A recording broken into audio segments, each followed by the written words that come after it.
It's the Houston High School Huddle. Matt Stepp from Dave Campbell's Texas High School Football. I'm the Wizard.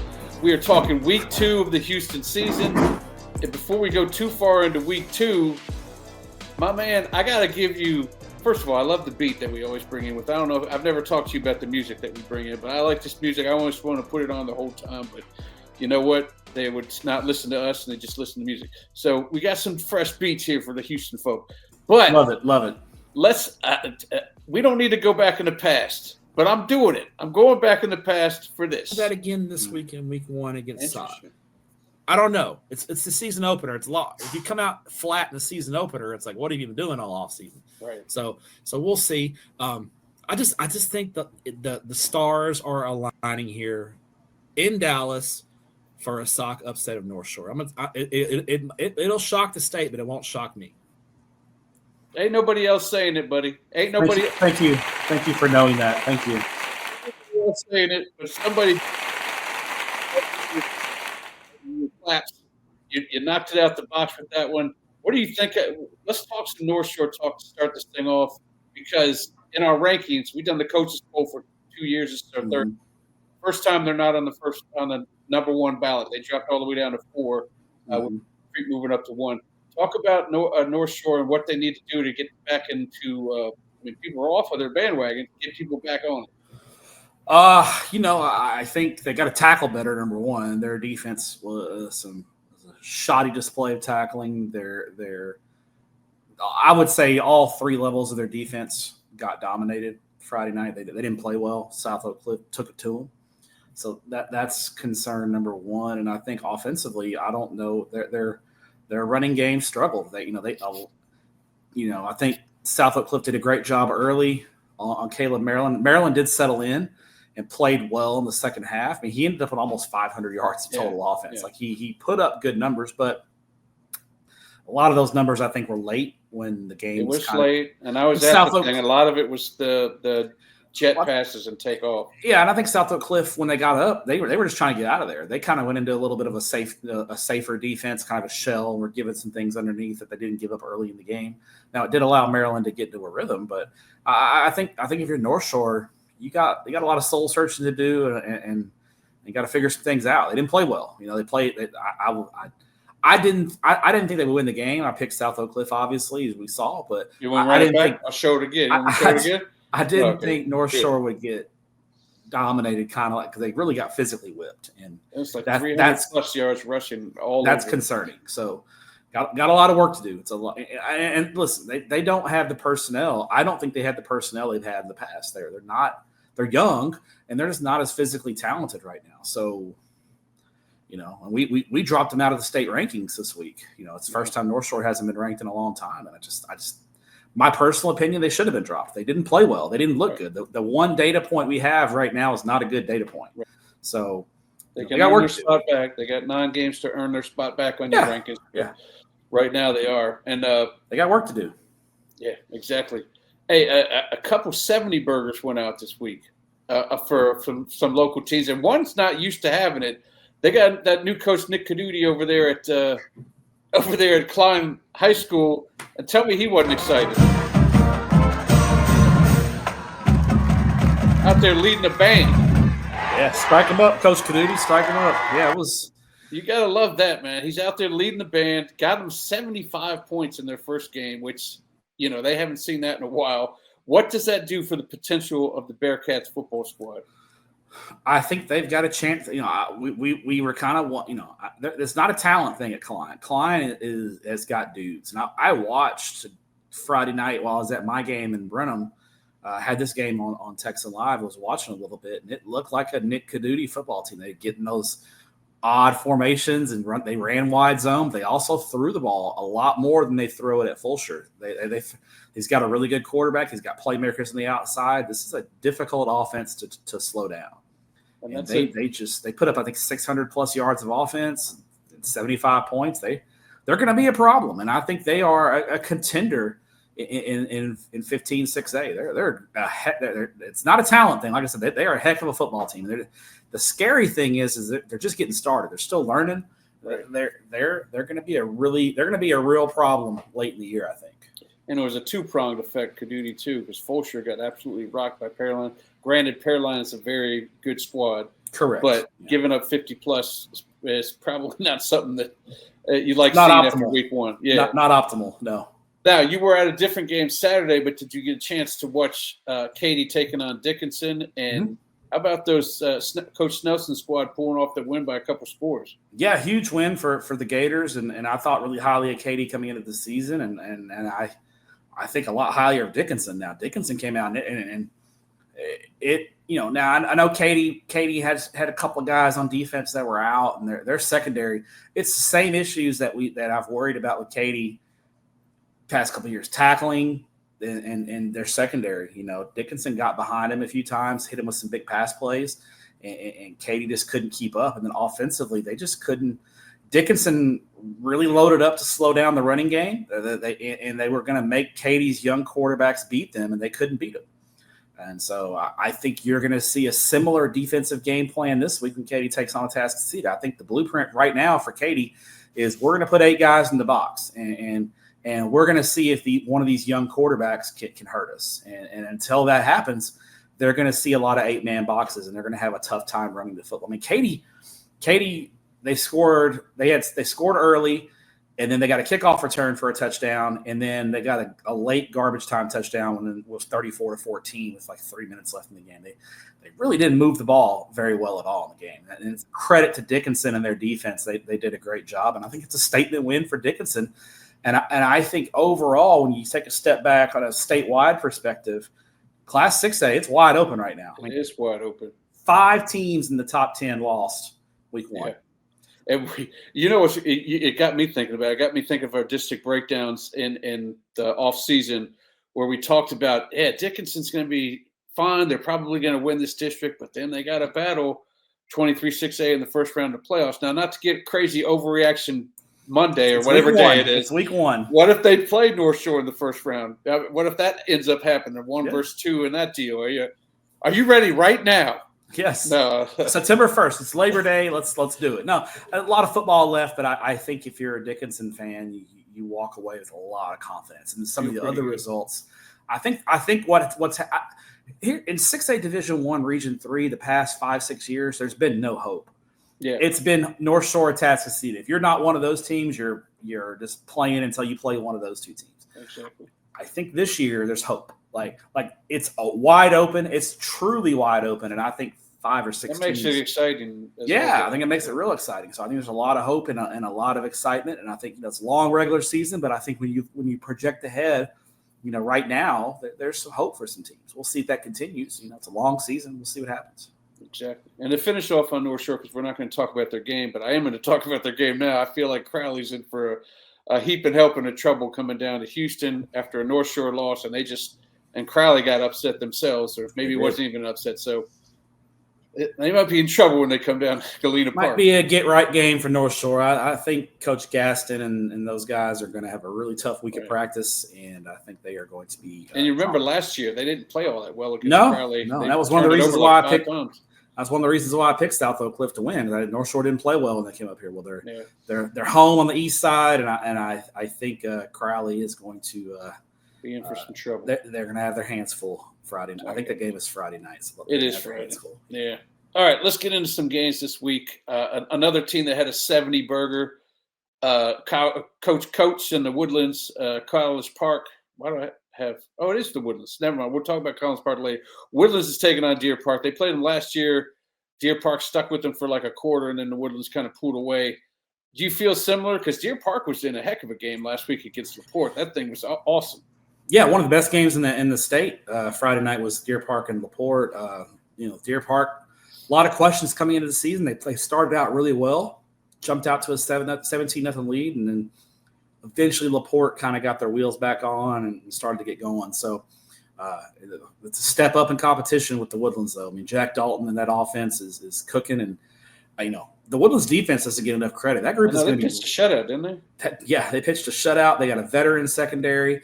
Their front seven is strong. This is one of the better Woodlands defenses they've had in quite some time. And the offense is still a work in progress. They did beat Cinco Ranch 27-0, but it was fits and starts. I like the Woodlands pretty comfortably in this one. Deer Park is at home. That's a heck of a crosstown road trip for the Woodlands, going down from the Woodlands down to Deer Park. But I don't think Deer Park's got enough horses to keep up. I got you. I put this one on here because this is we talked a lot about Waller in the non-district, and we talked about how Grand Oaks is coming around under Coach McDowell. Talk about this one. It's a Thursday night affair. TK Gaines is probably – we're going to have a camera there. Is this Thursday? Yeah. To get some TK Gaines. God bless it. Can you say that for me? Because I can't do it. TK Gaines. I got this game. You sure it's Thursday? I got this game on Friday night. Is it? All right. It's in Waller. I have it in Waller. All right. It's Thursday. I had it on Pigskin. Okay, my fault. I'll take a look at that then. But anyway, they still are playing. I have a camera guy. Poor camera guy goes out there Thursday night and he's filming a JV game. That would be tough. Sitting there in complete darkness, listen to the Alcaides. Talk to me about this one because that is gonna. It's one we can kind of learn about both of these teams. I would think. Yeah, this is I actually just did my podcast with Greg Tepper, Stepp and Stepp, and this is actually my hipster game of the week statewide. I think this is a really intriguing matchup. You have two teams who are finished out of the playoffs and out of the mix last year who are hoping to get into the mix. And they both got impressive wins week one, but now they're playing a team that's very similar to them and where they are in their program. It's a measuring stick game. So I think both these teams this is a chance for both of these teams to kind of see where they stand as they get ready to move into district play. So I like this matchup. Great quarterback matchup. You got TK Gaines, the super sophomore there at Waller, leading that offense that has all 11 starters back. And then you got Grand Oaks, a experienced Grand Oaks ball club with a great quarterback of their own in Grant Smith. Good ball game. I think this is going to be exciting, high scoring. I give the edge to Grand Oaks because of their defense. I think Grand Oaks' defense finds a way to get a couple of stops late. But I think this is going to be a very entertaining ball game. I could see it being 42-35, 42-38 type of ball game where Grand Oaks gets a stop late to hang on and win. Okay, excellent.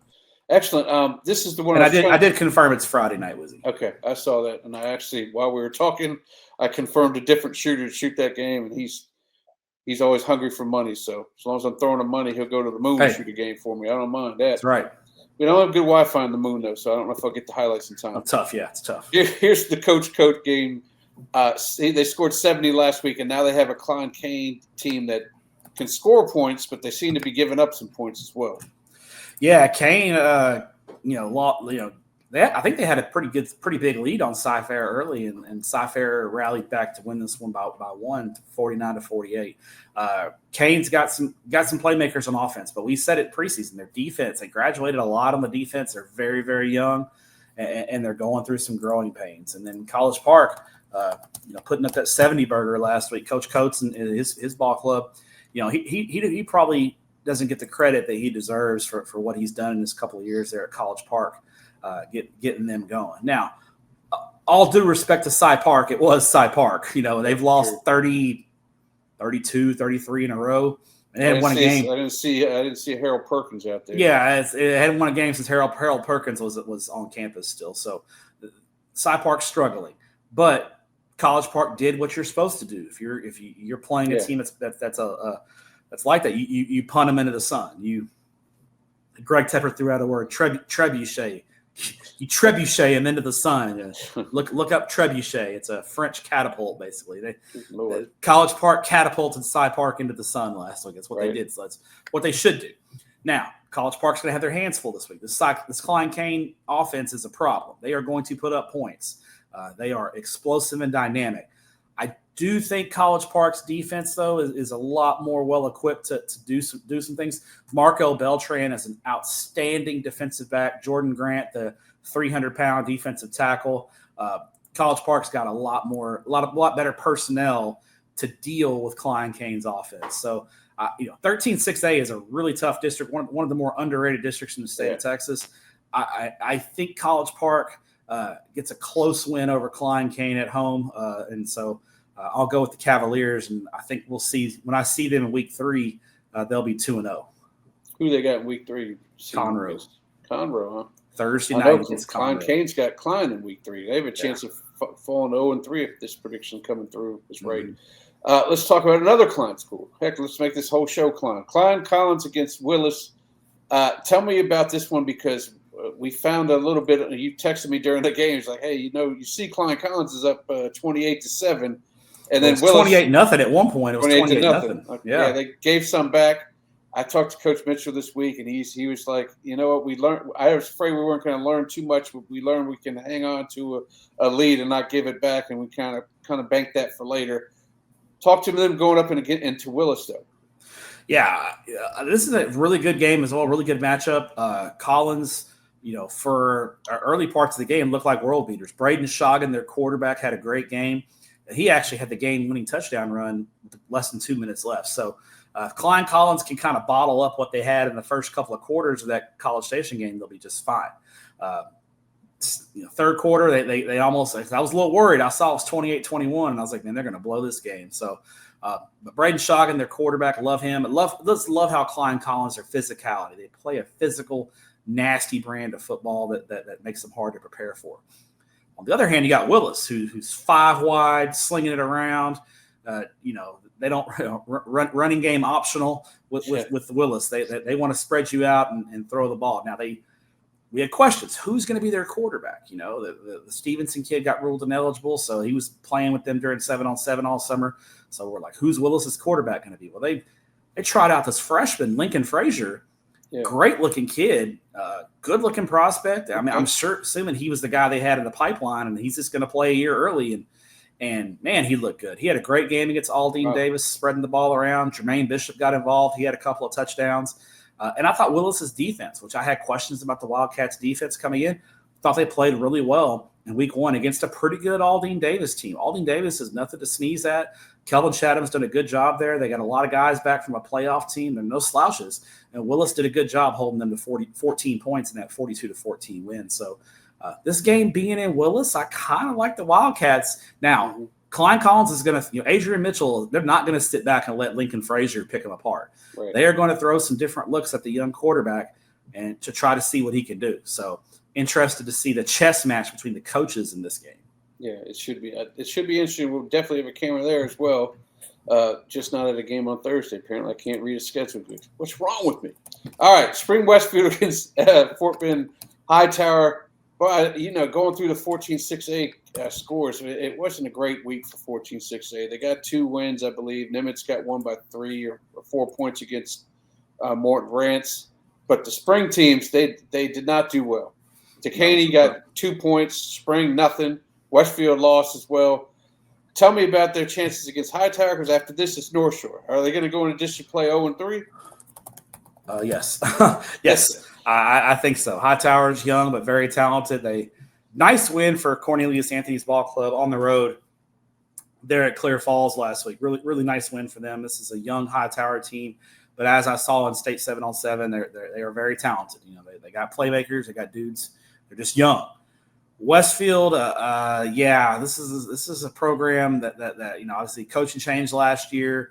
Desmar Black comes in. They have a decent year last year, win the district, but get beat in the first round of the playoffs. And the start of the season has not been real kind to them. C. King got them last week, and I think down in Fort Bend, I think this game is probably at Hall Stadium on the campus of Hightower. It's at Hall. It's a tough road trip, tough place to play. Hightower generally draws a good crowd when they're playing at Hall Stadium. So I like Hightower again. I do think Westfield's going to be 0-3.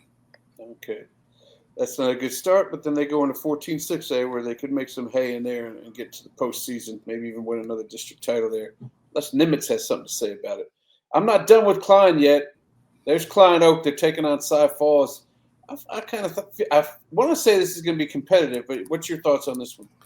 I think it can be competitive. I mean, Klein Oak went to P&G and got beat on the road by P&G, and that's, P&G is a really good 5A team. It's a tough road trip, a true home field advantage there in Port Neches. So you got Micah Rhodes in your team. You got a shot to win it. But Klein Oak's got some questions around Rhodes. They were pretty senior heavy at a lot of the other spots last year. Cy Falls, they come out and they get pushed by Side Lakes. And I feel Side Lakes is a much improved team, but Cy Falls comes out with a 41-27 win. like the fact that Cy Falls' offense kind of got going a little bit. Yeah. Cy Falls has kind of been known as they'll win a 17-7 game on you, and they were able to bust out for 41 points. And I think Chris Brister's ball club will get the defense cleaned up. So I think Falls goes into Klein and gets a win here. I like Chris Brister's ball club. Now this is your Thursday night special right here. This is Thursday night special in Klein. I think Falls goes on the road, long road trip. That's not very far from Cy Falls to Klein Stadium, but I like the Golden Eagles to come out of there with a win on Thursday. I can dig it. Yeah, it's kind of got me looking forward to Cy Falls, Cy Fair, but I don't want to get way too far ahead of myself. Yeah, I'm getting ahead of ourselves. I'm sorry. We got to get through non-district. And a team that's got to get through non-district is Bridgeland. They're bridging their way up, right? They took on Pearland Dawson, felt they were going to win that one. Now they got a home game against the Katy Tompkins team that may have had a little turmoil last week, but they still came back and won their game. And then after this week, Bridgeland's taking on Fort Bend Rich Point. All the big teams in 6A, they make sure their non-district is tight and right and exact, and that's exactly what they're doing. What do you think about these two 1-0 teams? 1-0 teams. I'll tell you what, I was super impressed with Tompkins and their win over Cy Ranch last week. I believe it's Blake Hamilton had a monster game for Tompkins against, Cy Ranch couldn't do anything with him. He hurt Cy Ranch at every turn in that game. I think he had a kickoff return for a touchdown. He caught a pass for a touchdown. He was Blake Hamilton. He had a monster game. Like every time I was trying to watch this game on Texan Live Thursday night, and every time I looked up, I see Blake Hamilton, scoring an 80-yard touchdown run, returning a kick. He had a monster night. Super impressed with him, and he 99-yard kickoff return for a touchdown, 80-yard touchdown run. He was making big plays all over the place. It's a great win for Tompkins over Cy Ranch, considering all the off-field turmoil that was kind of floating around them last week. I'm glad, Coach McVay did coach in that game. Yeah, he did. Friday night, he was back on the sideline, so happy for him that he was back on the sideline where he belongs. So great win for them. Bridgeland, nice win over Pearland Dawson, but I don't know how much we learned about Bridgeland in this game. I think Pearland Dawson, kind of borderline playoff team. We learned that Schwab's a pretty nasty player over there. Yeah, so I just don't know. I don't have a good read on Pearland Dawson other than I think they're kind of a borderline third or fourth place team. True. So Bridgeland knocks them off 35-20. They're going to get a test from Tompkins. Tompkins is battle test. That was a good Cy Ranch team they beat last week. This game is in Cy Fair, but I kind of like Tompkins. Blake Hamilton. If you don't contain him, you're not going to beat Tompkins. He was special, and so. I like Tompkins. I'm going to go with the Falcons in this one. A little bit of an upset. Okay. It should be competitive for sure. It's a great ball game. It's one of the better games on Friday night in the Houston area. Yeah, absolutely. Lamar's taking on Summer Creek. I bring this game in because I think Summer Creek's going to win, maybe handily. I don't know. But Summer Creek's our new number one in the coaches poll. And probably rightfully so. They boosted their way up to 1 with North Shore losing, dropping down to 4. Lamar got off to a good start against Atascocita, but couldn't go anywhere from there. Yeah, I was actually pretty impressed with Lamar's performance against Atascocita. They got off to a great start. Atascocita did what Card Mac started to do Card Mac things, and that's what you expect. But I thought Lamar hung in there well. It was a competitive ball game for the most part. Summer Creek got pushed by Shadow Creek this time. Last year Summer Creek blew Shadow Creek away in the opener. This time Shadow Creek came to play. Made it a ball game, but very impressed that Summer Creek was able to come out of there with. I'm actually, while I'm watching TCU in North Carolina tonight, I'm going to have Summer Creek and Shadow Creek. I'm going to actually go back and rewatch that game just to kind of see how that game played out. So I think it's a good win for Summer Creek. I think they got a lot of defensively, which is where they had more questions than offense. They got some questions that need to be worked out. I think they'll be better this week on the defensive side of the ball. But Lamar's a good team. They're gonna push them. They're gonna test them. But ultimately, I think Summer Creek's this has got a little bit too much depth, a little too much talent. They'll overwhelm Lamar. I think we'll see a similar result to Atascocita Lamar, where 48-28, 40, 41-27, kind of one of those type of games. I think Summer Creek pulls away late. All right, I can definitely dig that. This is our game of the week was Katy and Atascocita. During the off season, we talked a lot about Card Mac going back to his regular position at running back, but he was behind center all night last night. I think they decided to give him a quarterback last Friday. Maybe put him back at the QB position because he was running wild behind center. And Katy's trying to get him to get back after being 0-1, but man, that's tough to go to Turner and try to do that. Mm-hmm. Yeah. Notice Carday Mack was playing quarterback, even though in the preseason he was listed as a running back. But in Rashid, who was listed at quarterback, was playing running back. So Rocket Rashid. So I don't know. Craig Stump's just over here just stumping us all. He's stumping us, yeah. He's stumping us with his craziness. So regardless, it worked. Atascocita put up 48 points. Mack had a huge night. They hit some passes. I saw CJ Toney had a touchdown pass, so they mixed it up. Touchdown reception, excuse me. They mixed it up well. Atascocita's defense got to be a little bit better this week. Lamar did some good things against them, so they need to clean that up. But again, I think when they're playing Katy, they're gonna load the box and they're gonna dare Katy to beat them throwing the football. They're gonna show a lot of 8-man boxes. And they're going to say, okay, Katy quarterback, whoever it is Katy was kind of playing two different guys at quarterback. So I think they're going to say, okay, whichever one of you is playing quarterback, you're going to have to beat us with your arm. And defensively, Katy has had trouble tackling Carday Mack for 2 years. Right. I don't believe magically they're based on what I saw last week, they're going to figure it out. So I think we're looking at Katy being 0-2, which I don't know the last time they were 0-2. It's been a while for sure. So I think, I think they Atascocita's had their number the last couple of years. I think Atascocita makes it 3 in a row, and I think Katy falls to 0-2 heading into district. That brings me to my next two games, which I call them blood in the water games. Katy Jordan kind of sees over across the bow there and sees Katy struggling. Is this a time where they're looking like, okay, this is blood in the water. Let me prove to everybody that we can. They're probably not going to have too much trouble with Travis, but can they prove to themselves that, hey, we can beat Katy, we can beat them in district play, and we can get ourselves a crown?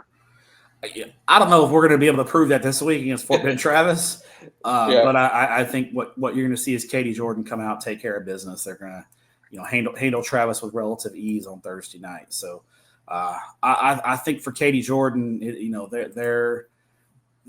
want to get Katy, but that's a little ways away, that game. Right. So I think you got to kind of focus on the task at hand, take care of business. Because next week, Jordan, next Saturday, they got a tough one against Tompkins. That's going to be a really good football game next Saturday night in Katy. I was actually planning on coming to that game next Saturday, but my daughter's getting baptized, so I got to fly up to Toronto Saturday for her baptism on Sunday. So won't be able to be at the game, but I'll be following that one. So that's week 3. I think this one, I think Katy Jordan rolls. Travis, solid win over Maid Creek by a point, but Katy Jordan's at a different level, and I think Katy Jordan wins comfortably. I got you. Following a Texas high school football game in a church in Toronto. Who had that on the bingo card? No, her baptism is on Sunday. Right, so I'm just flying up on Saturday. My wife would murder me in the church. During my daughter's baptism. So no, I'll be following the game on Saturday and then attending her church service on Sunday. I got you. I didn't mean to paint you in that. Yeah, box. Come on, I get me in trouble with the missus here. Come on, man, Mrs. Stepp's going to get me. I know she's definitely watching the Houston High School Huddle, isn't she? Oh yeah, every week she's a loyal viewer. Yeah, that one viewer in Toronto. Where'd that viewer come from? Yeah. All right, Clear Falls at George Ranch. I call it another blood in the water game, just because can George Ranch do anything to prove to us that maybe they'll try to push for it? I still think nobody can stop Fulsher in that district, but. What do you think about this game? Clear Falls, we're kind of thinking they're maybe 4th and 24 6A, but can they show something here against Ranch? Yeah, I think they lost a close one to Hightower last week. Well, George Ranch, they took care of business against Westside, which is what you would expect George Ranch to do against an HISD opponent not named Heights or Lamar. Right. A little bit more of a measuring stick here for George Ranch. I think if they perform well, I think they're probably in that mix for that playoff spot behind Fulsher and Straight Jesuit. I think Falls gets them though. I think they're a little more, just playing a tougher opponent, and week 1 will have them ready to go for this game. I think George Ranch, they're going to get a little surprised just because Clear Falls, they're leveling up in competition several levels here. So I like Zach Head's ball club and the Clear Falls Knights. All right, I can dig it. Talk to me about how you were impressed by Ridge Point, and again, they're playing Fulshire, which last year on paper looked like was a decent game. This year, maybe not. I don't even know where it's Fulshire. Fulshire's going to be playing at Trailer. Let me check and see where this We'll game have to is. figure that game is. They had one of Rhodes. No, it can't be at Katy. I'm sure they got all their schools. No, I bet this game is at Trailer. Yeah. Okay. Either way, it's Thursday night, so it's at Trailer. I'm assuming. Yeah. Okay. Stephen Hill's got work to do at Fulshire. I think they'll be okay offensively. Now I don't know about this game. Ridge Point just presents so many challenges because they're so freaking athletic and talented, and they're good up front on both sides of the ball. They're a complete football team. They blew. That's a good Clear Springs team, and Ridge Point trebucheted them into the sun with a 40-point win. I don't even think it was that close. So, and I think Ridge Point, they didn't forget that Fulshire got them last year. So, right. I think Ridge Point, a little bit of a statement gets made in this one as Ridge Point prepares for that showdown next Thursday with Bridgeland. So I like Ridge Point.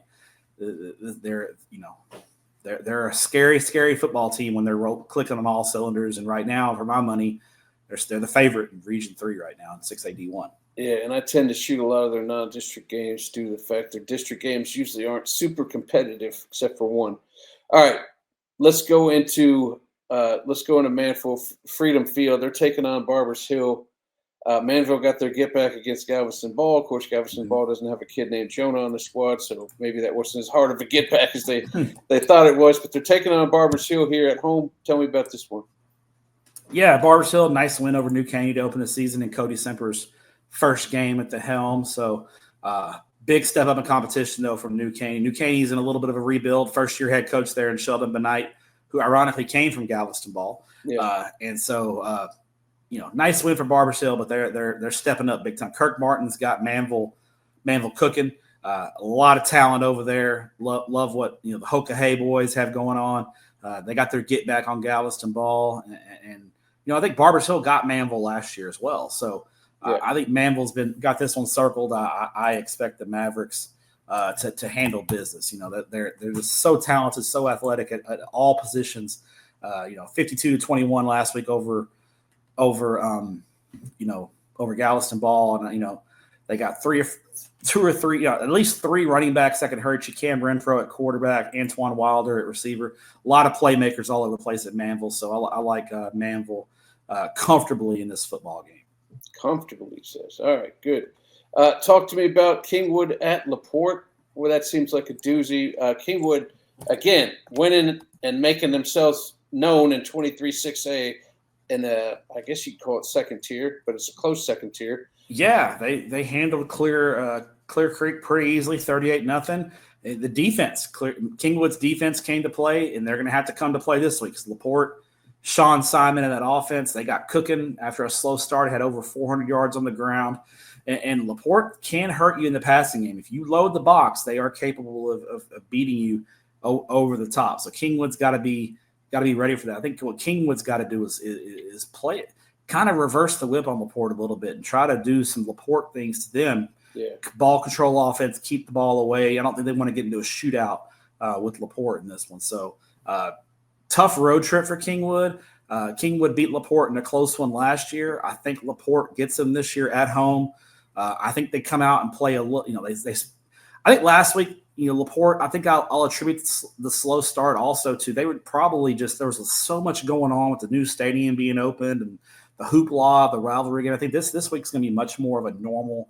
Let's just go out here and take care of business and play. It's going to be a heck of a ball game. I like LaPorte in a close one though. Yeah. Okay. No, I agree with that too because our guy was out there at their new stadium. It's beautiful. You making a trip out there at some point, right or no? Next week. Next week. Okay. Yeah. Well, sooner than later. Yeah. All right, let's talk. This one actually sneaks up on you. It's kind of to me, it feels like a sneaky good game. We talked about Bridgeland and Tompkins being kind of maybe the main big game in Houston, but this one can't be too far off. Yes, C.E. King, nice win for the Panthers. Deion Sims, I know in that crew that the C.E. King is going to have dudes. They're going to have dudes who can make plays. They're going to be fast. They're trying to have a very Corey Laxon, their head coach, was at North Shore for a while. So I think you're going to see a similar style at CE King to what North Shore did, under John Kay. And they're on the east side as well. So, kind of that similar type of a mentality that the Panthers have. Now, they got to go down to Galveston County this week. That's tough. Going to Dickinson is not an easy place to play. San Vitanza Stadium can be a hornet's nest. And I guarantee you those Gata Gators are going to be all stirred up after beating Katy. That's going to be a big crowd, a tough atmosphere. Dickinson is one of the last really true small town atmospheres that are really in Greater Houston. When you go to a game on Friday night, Dickinson still is that one school town. They kind of have that one school mentality. You go to Vitanza Stadium, and it feels like a one school town. Yeah, it's a tough place to play. And Dickinson, very, very talented and very, very physical. I think it's going to be a heck of a ball game. But I think Dickinson at home gets to 2-0. Dickinson's now in the top 10 in the state of Texas. They're ranked number 10 in our poll, the statewide poll for Dave Campbell's, and I think Dickinson keeps that ranking with a impressive win over a good CE King. I think that dogfight in District 23 with CE King and Kingwood fighting for that playoff spot. It's going to be back again. It's going to be a battle. It's going to be when they hook up, we'll be talking about that game, I'm sure. Absolutely. Let's talk about a Houston ISD game. How about Yates? Yates got a big win, but how much better are they than a lot of the Houston ISD teams? They seem pretty talented there. Yeah, they got the Wallace kid who I think is going to be a Division I football player, and they got a lot of guys back from last year. They put it on Brookshire Royal. That was a great win for Yates and HISD as a whole. For the HISD 4As to come out and beat a suburban team is really impressive, and beat them 35-7. Beat them 35-7 is even more impressive. And Chris Brown, Joshua Wallace, kind of the guys that make that thing go. This is a team that brings back 17 starters. They've got a little bit of depth this year and a little bit of experience. They're a heck of a ball club, and I think they are the cream of the crop in Class 4A in Houston, and I think could be this year's Worthing. They could easily run the table and go 10-0, and then win a first round playoff game or two. I think there's a possibility. I think we can talk about it for sure. We'll talk about it in week 11. Yeah, maybe there's a chance. Yeah. All right, talk to me about Kingwood Park, because it seems like Humble football is starting to really, with the Atascocita, Summer Creek, Kingwood. Now Kingwood Park is going into Dayton. Is this game going to be competitive in your mind? And what do you think about Kingwood Park? Nice win for Kingwood Park over Montgomery. That's a really impressive win for those guys to knock off a good Montgomery ball club. That's a solid team there in Montgomery. So really nice win for Clayton Maples ball club that really had a lot of questions going in. They only brought 4 starters back on both sides of the ball. So really nice win for them. Now they get to, they have a tough test though. Going into Dayton is tough. Again, a tough environment. Nice win for Jerry Prieto over his Jerry Prieto is now 2-0 against his former school there at Crosby, as the Broncos took Crosby down 28-20. Denham Foster is one of the more underrated players in the state of Texas, and I think if Dayton can keep Jerry Prieto Jr. healthy at quarterback, they're kind of a dangerous team there in District 8 5A Division II. No one's going to talk about them. And this is going to be kind of a little bit of a measuring stick. Montgomery's an 8 5A Division II. Dayton's an 8 5A Division II, common opponent here in Kingwood Park. I think Dayton can compete for that 4th playoff spot. I think it's wide open. Nederland didn't look like they were world beaters last week. That seemed like a great game. 6-3 in overtime against Lumberton. Obviously Huntsville had their issues in the opener. So, there's some spots there at 8-5A Division II. So, I like Dayton to at home to win a close one. Okay. How are you feeling about Crawford after week 1? You're still good with them because they're taking on a Berkshire World team that's, we just talked about how they got beat down by Yates. It doesn't seem like this one might be much of a problem for Crawford, but I'd like to see what Crawford can do here. Yeah, I think this is going to be a lopsided. Alvin Mosley is worth the price of admission. It seems like every time I'm looking up, Alvin Mosley's making some highlight reel play on Twitter. Fort Bend Crawford beat a 6A 64-7 last week. Now it's a bad 6A. Fort Bend Clemens is really struggling right now. Yeah. But Fort Bend Crawford's a 4A, and they beat a 6A 64-7. Brookshire Royal just lost to an HISD team 35-7. Yeah, this was on here for you to praise Crawford. I don't know. You got to get your Mosley fix in there. So yeah, I think this. Are we thinking a 70 burger? If you're shooting this game Thursday night, I would tell you. Okay, well then, if go there first, I would get there early and get your shots in while the starters are in. I think this is going to be. And then go find over. Crawford's going to have the backups in at in the third quarter. And then find your nearest Frenchies and wait it out. That's right. Yeah. All right. Lastly, Bay City going into lower classification power and Edna. Your thoughts on this one? Yeah, you got a 3AD2 taking on a 4AD1. But here's the weird thing, Wizzy, is Edna's won 4 in a row against Bay City. They've won the last 4 meetings against Bay City, including last year. They beat Bay City 35-7. Oh, wow. That's the Bay City team that went to the regional final last year. Yeah, exactly. Now, Edna went to the state semifinals, but in 3A Division I. Right. So Edna has had their number. Bay City, nice win over Sweeney, 48-14 last week. The Wiggins kid at running back had 123 yards, and they got the other Wiggins kid, Camarian Wiggins. They're rotating 2 quarterbacks. The key is Bay City's defense. Veteran defense. They're impressive. They looked good against Sweeney. A little bit tougher challenge against Edna this week. Edna whitewashed Vanderbilt Industrial in the Lavaca River Showdown 46-2. How Industrial got there too, I don't know. But Edna had a kickoff return for a touchdown. They were throwing it. Their first game under head coach Jamie Dixon, the Cowboys they'll be a contender in 3A Division I Region 4 once again. I just think this year, Robert Jones, I'm telling you, he's got this one locked in. Bay City's speed and physicality going to be a little bit too much for Edna this week. I think the bigger school gets their lick back, and Bay City goes into Edna and goes into Aunt Edna, as you like to call it. Edna. And gets the win there.